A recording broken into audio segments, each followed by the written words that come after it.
Hello students, welcome to Dayal Academy. इस video में हम introduction to literary studies subject की थर्ड यूनिट में दिया गया प्ले तारा आगे पढ़ेंगे। तो तारा कहती है, उस दिन से मैंने अपना सारा होमवर्क दीपा से कराया, क्योंकि दीपा जानती थी कि अगर मैं इसकी बात नहीं सुनूंगी तो ये क्लासरूम में सभी को बता देगी मेरे सीक्रेट के बारे में। यानी यहाँ पर तारा एक हिंट देना चाह रही है रूपा को कि कैसा लगता है जब आप किसी की वीकनेस को पहचान जाते हो, किसी के सीक्रेट को आप जान जाते हो। और ये कहकर तारा अब सीधा रूपा पर कमेंट करती हैं। वो कहती हैं, देखें, how does it feel having one tit smaller than the other. यहाँ पर रूपा के ब्रेस्ट की बात हो रही है। जो बायोलॉजी के स्टूडेंट्स हैं वो जानते हैं कि एक वुमन की जो ब्रेस्ट हैं कई बार नेचुरली उनमें साइज का फर्क होता है, विच इज़ क्वाइट नेचुरल। तो यहाँ पर तारा रूपा को कहती हैं कि how does it feel having one tit smaller than the other. कहती है, वैसे देखने में पता लगता नहीं है, लेकिन अगर एक सर्टेन एंगल से देखो तो ज़रूर पता लगता है। और ये सुनते ही रूपा एकदम से जल बुन जाती है कि भाई इसको कैसे पता लगा। रूपा कहती है, हाउ डेयर यू, क्योंकि तारा सच बोल रही है, रूपा का सीक्रेट उसे पता है। तो वो कहती है, हाउ डेयर यू, तुम एक लात वाली लड़की, तुम्हारी हिम्मत कैसे हुई ऐसा बोलने की। तारा कहती है, भाई देखो, मेरी एक आंख हो तो भी चलेगा, मेरा एक हाथ हो तो भी चलेगा, मेरी एक लात है तो भी चलेगा, लेकिन तुम्हारे जैसे स्टूपिड पर्सन से तो अच्छा ही है जिसके टेट्स अनइवन है। यानी रूपा के ब्रेस्ट की बात कर रही हैं, जो साइज के बारे में उन्होंने पहले बोला है। और रूपा एकदम से डिस्गस्टेड होके निकल जाती हैं और जाते जाते कहती हैं, देखो, तुमसे तो मैं कभी बात ना करूं, मैं यहाँ पे इसलिए आती थी कि तुम्हारी मदर मुझे ब्राइब करती थी, मुझे रिश्वत देती थी कि बेटा तुम मेरी बेटी की बेस्ट फ्रेंड बन जाओ, मैं तुम्हें ये दूंगी, मैं तुम्हें वो दूंगी। कभी मुझे लिपस्टिक्स देती थी, कभी मुझे चार्ली बॉटल देती थी, कभी मैगजीन देती थी। उसके बाद नेक्स्ट सीन में हमें दिखाया जाता है कि तारा अपने भाई चंदन से बात कर रही है, बहुत उदास है। वो कहती है, what a waste of money. वो कहती है, मुझे जिंदा रखने के लिए इतना पैसा लगाया जा रहा है, इसकी क्या जरूरत है। इसके बजाय इतने लोग जो गरीब हैं, बीमार हैं, सड़कों पर हैं, उनकी भी तो मदद की जा सकती है, मुझ ही पर सारा पैसा क्यों लगाया जा रहा है। वो कहती है, मैं भी अपनी पूरी जिंदगी इन लोगों की सेवा करने में लगाना चाहती हूँ। ऐसे बहुत से लोग हैं जिनको खाना नहीं मिलता, जिन्हें पहनने के कपड़े नहीं मिलते। आगे कहती है कि मैं भी मदर टेरेसा की तरह इन लोगों की सेवा करना चाहती हूँ, अपना जीवन इनके लिए समर्पित करना चाहती हूँ। लेकिन अगले ही पल उसकी फीलिंग्स चेंज हो जाती हैं, क्योंकि अपनी मदर को बहुत मिस कर रही होती है। अगले सीन में हमें दिखाया जाता है कि डैन, जो भी लंदन में रह रहे हैं, जो ये ड्रामा लिख रहे हैं, डैन को फोन कॉल आता है अपने फादर का, मिस्टर पटेल का। और डैन क्या बोलते हैं, डैन कहते हैं, यस डैड, मुझे आपका लेटर मिला, मुझे पता लगा कि मम्मी को दोबारा एडमिट किया गया। उसके बाद डैन को एकदम से पता लगता है कि हिज मदर इज नो मोर। यानी भारती डैन की मदर, या चंदन और तारा की मदर अब पूरी हो चुकी हैं। और मिस्टर पटेल डैन को वापस इंडिया बुला रहे हैं, लेकिन डैन अब आना नहीं चाहते हैं। डैन कहता है, नो डैड, मैं वापस नहीं आ पाऊंगा, आप प्लीज मुझे वापस आने के लिए मत बोलो। डैड, आप यहाँ पे क्यों नहीं आ जाते हो, तारा को मरे भी 6 साल हो गए हैं, अब मम्मी भी पूरी हो गई हैं, तो अब हमारे लिए वहां बचा ही क्या है वापस जाने के लिए। तो यहाँ से हमें ये पता लगता है कि इस सीन में जो फोन कॉल किया गया है, इस टाइम से 6 साल पहले तारा पूरी हो चुकी थी। शी डाइड, ऑब्वियसली सर्जरी ही ऐसी की गई थी, कितनी कॉम्प्लिकेशंस हुई, एंड फाइनली तारा डाइड। लेकिन कुल मिला के डैन वापस इंडिया नहीं आना चाहते हैं और अपने फादर को कहते हैं कि आप यहाँ पे आ जाइए या आप खुद बॉम्बे में रहिए। उसके बाद नेक्स्ट सीन में हमें दोबारा फ्लैशबैक में दिखाया जाता है कि चंदन और तारा आपस में बात कर रहे हैं। तारा चंदन को कहती है कि तुम मम्मी को हॉस्पिटल में मिलने नहीं जाते, क्योंकि अपेरेंटली चंदन को हॉस्पिटल में जाना अच्छा नहीं लगता।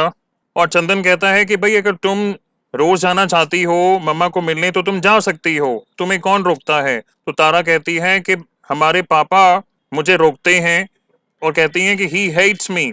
अपने पापा की बात कर रही हैं, मिस्टर पटेल की। वो आगे बताती हैं कि देखो आज मैं फिजियोथेरेपी कराने गई थी, लेकिन रास्ते में मैंने ड्राइवर को बोला कि मुझे हॉस्पिटल ले चलो, और वहां जाकर मैं हैरान हो गई।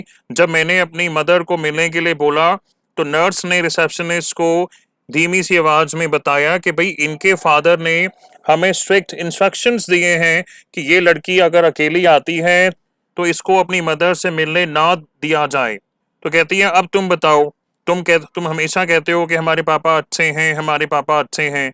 और आगे कहती है कि चंदन मुझे तुम्हारी हेल्प चाहिए कि नेक्स्ट टाइम जब हम हॉस्पिटल जाएं मम्मा को मिलने तो तुम पापा को डिस्ट्रैक्ट कर लेना, थोड़ा दूर ले जाना, ताकि मैं मम्मा से अकेले में मिल सकूं, क्योंकि मुझे ऐसा लगता है कि मम्मी मुझे कुछ बताना चाहती हैं और वो बता नहीं पा रही हैं क्योंकि पापा मुझे उनसे मिलने नहीं दे रहे हैं। कोई ऐसा सीक्रेट है जो मम्मा मुझे बताना चाहती हैं, लेकिन पापा ऐसा होने नहीं दे रहे हैं। और इतने में मिस्टर पटेल वापस आते हैं। तो जब मिस्टर पटेल को पता लगता है कि तारा उनसे पूछे बिना हॉस्पिटल में अपनी मदर से मिलने गई थी, तो मिस्टर पटेल साफ ही मना कर देते हैं कि भाई नेक्स्ट टाइम तुम जाओगी तो मेरी परमिशन के साथ ही जाओगी। तो तारा कहती है कि पापा हम कल ही चलते हैं। तो मिस्टर पटेल कहते हैं हाँ हम कल चलते हैं, लेकिन तुम अकेली नहीं जाओगी। तो यहाँ पर तारा जिद करती है कि नहीं, मैं अकेली ही जाऊंगी, अगर आप अलाउ नहीं करेंगे तो आपकी परमिशन के बिना मैं जाऊंगी। तो अब मिस्टर पटेल को पता लग जाता है कि ये राइट टाइम है बच्चों को बताने का कि जब 3 महीने की उम्र में इनकी सर्जरी हुई थी उस समय क्या हुआ था। देखें ये इसकी एंडिंग है। तो मिस्टर पटेल कहते हैं बच्चों सुनो, तुम्हारी मदर और तुम्हारे नाना जी के बारे में मैं बता रहा हूँ। तुम्हारे नाना जी एक बहुत वेल्दी इंसान थे, बहुत पैसा था उनके पास, एक बहुत बड़े इंडस्ट्रियलिस्ट थे और एक एमएलए भी थे। कहते हैं उनकी बहुत पावर थी।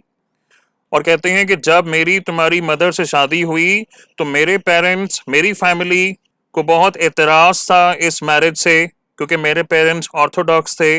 लेकिन अपनी फैमिली के लिए मैंने अपना घर तक छोड़ दिया। और जब तुम्हारी मदर को ट्विन्स होने वाले थे, यानी जब तुम दोनों बच्चे अपनी मदर के पेट में थे, तो हमें बहुत खुशी थी। लेकिन जब तुम दोनों का जन्म हुआ तब हमें पता लगा कि तुम साइमीज ट्विन्स थे, यानी तुम्हारी बॉडीज आपस में कनेक्टेड थी। फिर कहते हैं कि हमने ऑलमोस्ट सारी आशा छोड़ दी थी, लेकिन जब हम डॉक्टर थक्कर से मिले तब हम में थोड़ी सी आशा जागी कि तुम बच्चों का ऑपरेशन हो सकता है, सर्जरी से तुम्हारी बॉडीज को अलग किया जा सकता है। और यहाँ पर वो मेन बात बताते हैं कि उस समय हुआ गया था। मिस्टर पटेल कहते हैं कि जब हम डॉक्टर से बात किया करते थे तुम बच्चों के ऑपरेशन के बारे में, तो तुम्हारे नाना जी बहुत ज़्यादा इन्वॉल्व हो जाते थे उस समय। कह रहे इतना इन्वॉल्व होते थे कि कुछ मीटिंग्स तुम्हारी मदर और तुम्हारे नाना जी डॉक्टर से अकेले में किया करते थे, मेरे बगैर। और उसकी वजह ये थी कि डॉक्टर्स ने ये बताया था कि इन दोनों ट्विन्स की इन टोटल 3 लेग्स हैं, 3 लाते हैं। जब बच्चों को, यानी जब तुम दोनों को सर्जरी से सेपरेट किया जाएगा, डॉक्टर्स ने कहा था कि चंदन को एक ही लेग मिलेगी और बेटी को यानी तारा तुम्हें 2 लेग्स मिलने वाली थी, क्योंकि डॉक्टर्स ने बोला था कि जो तीसरी लेग है यानी जो थर्ड लेग थी उसमें ब्लड का फ्लो तुम्हारी बॉडी से जा रहा था। लेकिन डॉक्टर्स की मेडिकल एडवाइस को फॉलो किए बिना उसके विरुद्ध जाकर तुम्हारी मदर और तुम्हारे नाना जी ने डॉक्टर्स को मना लिया कि डॉक्टर साहब कोई बात नहीं, आप रिस्क ले लो, हमारे लड़के को 2 लातें मिलनी चाहिए। और आगे कहते हैं कि तुम्हारे नाना जी बहुत इन्फ्लुएंशियल थे, तो उन्होंने अपना पॉलिटिकल इन्फ्लुएंस यूज किया, क्योंकि डॉक्टर का प्लान था कि वो एक बहुत बड़ा नर्सिंग होम खोलना चाहता था, यानी बेंगलोर का सबसे बड़ा नर्सिंग होम डॉक्टर थक्कर खोलना चाहते थे। उसके लिए ही acquired 3 acres of prime land, बिल्कुल सिटी के बीचों बीच प्राइम लोकेशन पर उन्हें 3 एकर्स ऑफ प्राइम लैंड दी गई। इसमें तुम्हारे नाना जी का बहुत बड़ा हाथ था। फिर कहते हैं चंदन बेटा, तुम्हें 2 लेग्स जरूर दी गई, लेकिन 2 दिन के बाद ही तुम्हारी दूसरी लेग को काटना पड़ा। तो तुम्हारी मदर और तुम्हारे नाना जी अगर ये जिद नहीं करते तो तुम्हारी बहन तारा तुम्हें 2 लेग्स मिल सकती थी। और अब हुआ ये कि उस सर्जरी की वजह से तारा की हेल्थ बिगड़ती गई और आज तारा की हेल्थ की जो कंडीशन है वो तुम्हारे सामने है। तो ये खबर सुनते ही दोनों बच्चे एकदम से शॉक्ड हो जाते हैं। लेकिन आप जानते हैं गाइस कि ये भी फ्लैशबैक में ही चल रहा है, क्योंकि जो प्रेजेंट टाइम है, प्रेजेंट टाइम में डैन अपने लंदन के अपार्टमेंट में हैं। उन्हें कुछ टाइम पहले अपने फादर का फ़ोन आता है कि भाई अब तुम्हारी मदर भी चली गई हैं, पूरी हो गई हैं।